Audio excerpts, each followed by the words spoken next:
In this guide, I'm going to be showing you how to fix connection problems and online errors in Black Ops 2 on PS4 and PS5.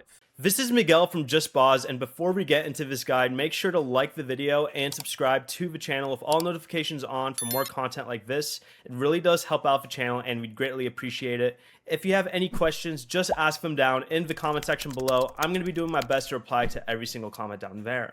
First, check whether PlayStation Network and Call of Duty servers are currently online. If either service is having an outage, you'll need to wait until the servers are restored.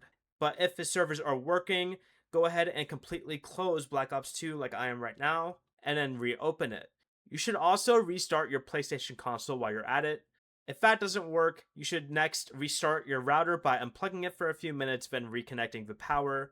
And if you are using Wi-Fi, maybe move the console closer to the router or consider using a Wi-Fi extender of some sort. But for the most stable connection, connect your PlayStation directly to the router with an Ethernet cable instead.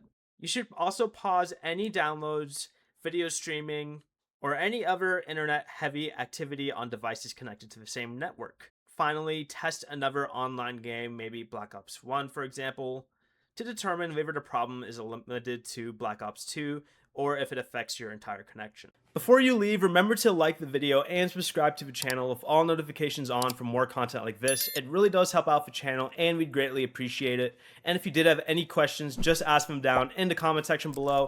I'm going to be doing my best to reply to every single comment down there. Peace.